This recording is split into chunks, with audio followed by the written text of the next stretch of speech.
This interview blew my mind.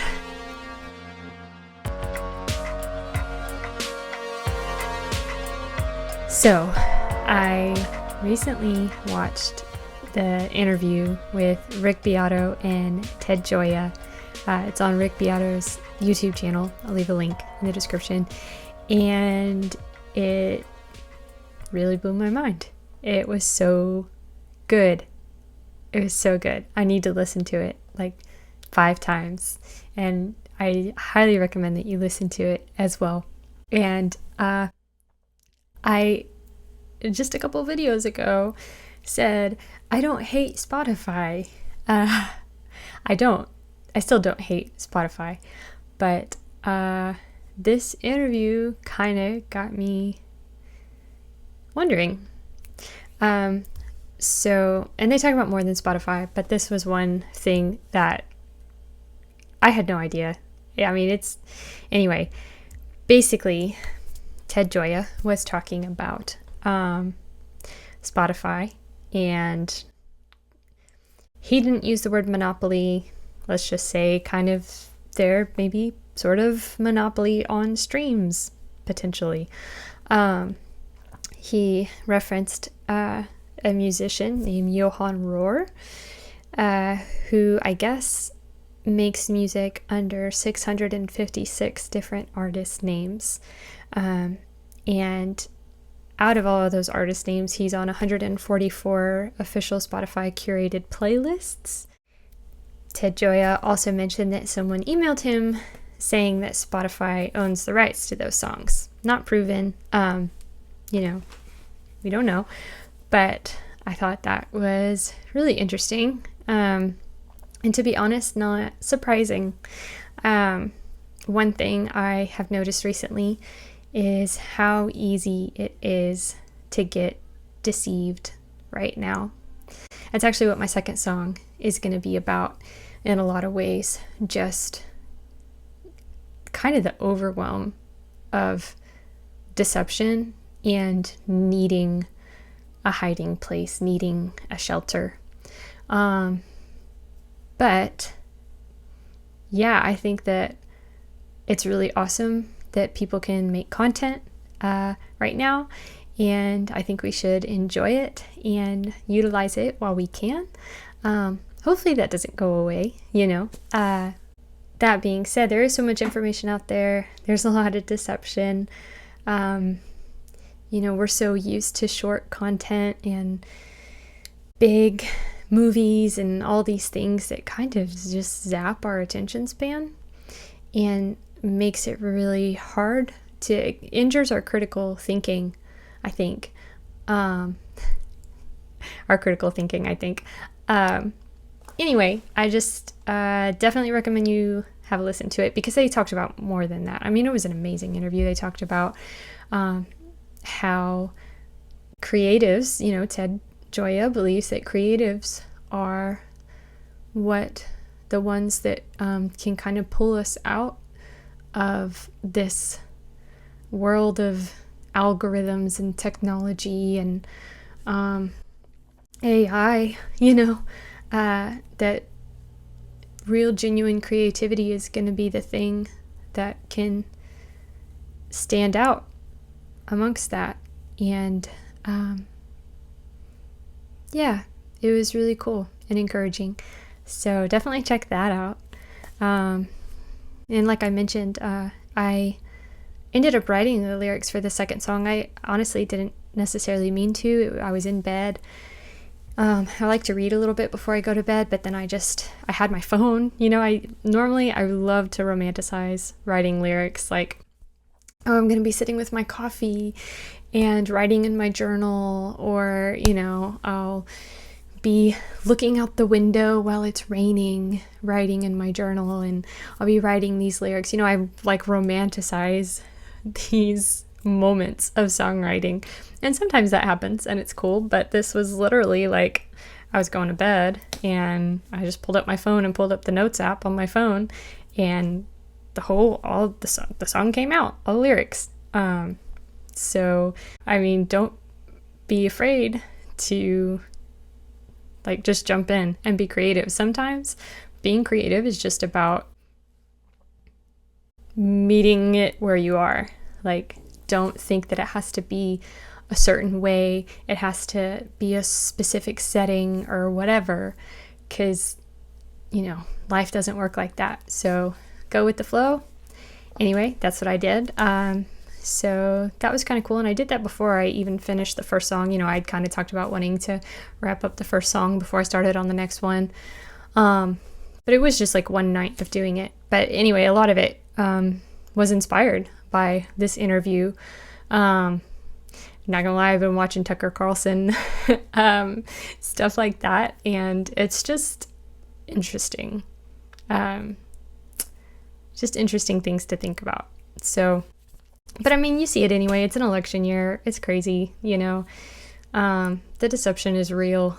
So that's kind of where that second song came out of. And then too, like in dealing with the health issues, uncovering all the junk that is in food and our clothes and building materials and the air. You can kind of take it too far and be like, okay, I'm just gonna die being alive because everything is killing me, which is true to an extent. We do, we all die regardless, but that's kind of been part of it too, I guess, is just in this information age. It's weird because we have so much information at our fingertips, but it's getting to the point where now it's like, well, what is real information and what is not, and like I genuinely believe that news channels that we used to know and trust are, they're all kind of owned by the same people, and they're definitely pushing agendas. And yeah, so that's what the second song is going to be about, is just kind of a response to all of that. But my first song is done. It's recorded. I'm working on a Notion template. I'm not going to talk about it a whole lot yet because I'm still working on it, but trying to build out a Notion template for releases, like planning it out. So I've got everything checked off in there.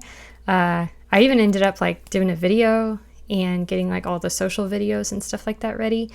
So that's really cool. That's good on that one. And recording it, I think went okay. I definitely learned some things already recording that first song.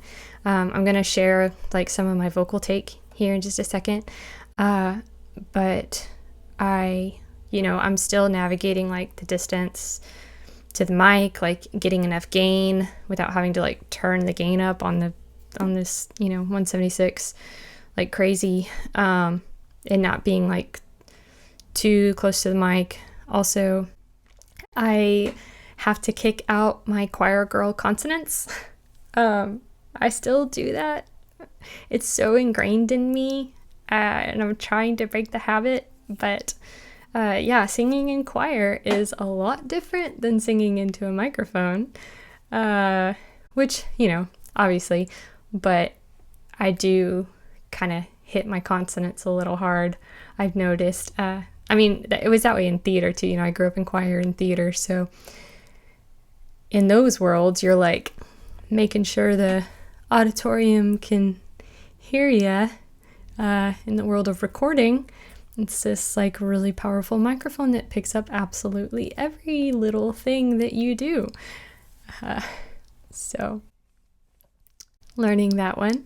And then on the guitar, I know, actually here, let's go ahead and let's play the vocal. So this is just a raw vocal take, in light of what this project is, what I want it to be. For anybody new, I'm working on an EP, all acoustic, trying to make it, just let it be raw, let it be imperfect, practice my recording skills and, songwriting, and just kind of give a counter project to all the perfectly timed, perfectly tuned, formulaic music that exists in the world right now.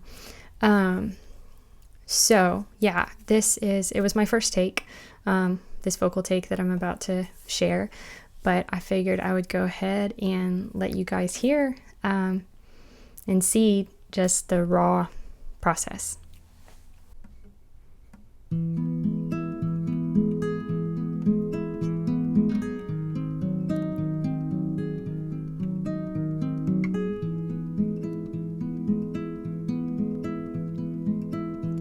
In times past, thought I was strong, thought I knew where I belonged, full of pride, even more of fear, heart of stone and far away. Okay, so there is that. And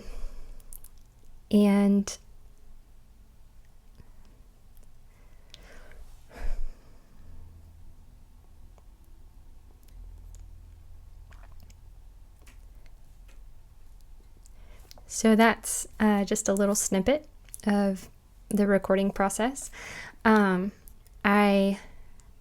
Obviously, maybe someday we'll get to a place where I share my screen and all the fancy stuff. But for now, just do the little clip like that. And I had mentioned when I was on my last video that when I record the guitar, that I'm using Ableton because it comes with the Volt 176 that I got on the laptop. And I hadn't figured out how to punch audio in Ableton yet. Still haven't done that, but because I had talked about, well, instead I'm going to try to get it in one take, just to kind of like stick with the, letting imperfections be there mentality. I will say that we did end up, we exported it and I sent it to my husband in our other studio to mix and master, and there we did edit the guitar in two places, two different, it's doubled, so at the end on each track, one, my dog was barking, so we just like took another piece from a different take and just stuck it in there. It's just a short little section where she barked. I figured that might be a little too distracting. And then there was another take where I forgot to take her collar off, and even though I had the door closed, she was running by the door and her tags were making a sound. So that was just another little small section that we redid. And I guess in hindsight I could have done, I kept 4 guitar takes, and another one, the click just like glitched, and I have no idea I still don't understand what happened, but it just glitched, and so the timing got kind of weird for a minute. And then I was like trying to just keep because I felt like it was my best take so far, so I was trying to keep it going anyway. And I did 4 guitar takes. We used 2 of them, and then just kind of used the other ones to edit out those 2 little small parts. I guess one thing with the Ableton that comes with the Volt 176 is the Ableton Lite, so you only get 8 tracks total. So I just went ahead and kept 4 guitar tracks and 4 vocal tracks, and then we ended up using 2 excuse me, of each. We just picked whichever 2 vocal tracks we liked the best. I guess I maybe could have redone some of the guitar takes, but I felt myself getting into that like hyper fixated perfectionist mindset, where like I would start for a little bit and then immediately stop. Like any little misplay or like little things, I was wanting to like start over. And just with my idea for what this project is supposed to be, I didn't want to let myself get into that mindset. So that's why I just let the guitar takes be what they were and then go from there, instead of continuing to record more, because I could just tell that I was getting into that unhealthy mindset and I didn't want to go there. So yeah, that was sort of the compromise for the guitar takes. That is that on that song. So next, I guess I already wrote the lyrics on the second song. So next I'm gonna focus on writing the progression, the guitar part, and yeah, then get that one recorded and just keep that process rolling. I don't know if I'll do like videos for every song, but I really wanted to do it on this first song. And then I'm gonna wait until I thought about doing the waterfall thing, where you just like release one single at a time, and then you release the whole thing. A lot of times you can do it on like a full-length album and you don't necessarily release every single song, but you release quite a few of them, and that way you're like building momentum, giving the algorithms more information leading up to your big release. I thought about doing that, but I really would rather just prefer to release the EP all at once on this project. I was thinking about waiting until the fall to release it. I mean, obviously it's, going to depend on when I get these songs done. But just because of the mood, it's like acoustic and it's probably going to be kind of mellow, very introspective. Surprise, surprise. It's like my brain for sure. But I just thought that it would fit a little bit better with the fall. But I would love to hear what you guys think. If you want to, throw something in the comments about, do you think it's worth it to wait and try to like time your release with the season that you think it might fit into? Or is it better to just release it when it's done? That's one thing that Ted Gioia and Rick Beato talk about in their interview as well, was like when they finish something, they just post it. They just send it out. Doesn't matter what time it is, doesn't matter what day it is. So I think there's something to be said for that as well. I mean, maybe that should even be my perspective on these songs. Who knows? I would love to hear what you guys think. So let me know in the comments. I feel so silly saying that. I'm not gonna lie. While I'm at it, I might as well tell you to smash the like button and or smash the subscribe button, hit the like button, whatever it is people say. Anyway, it does help. So if you find this content interesting and want to stay tuned, then feel free to do that, I guess. Anyway, I think I rambled long enough. So I will keep y'all posted on what happens next.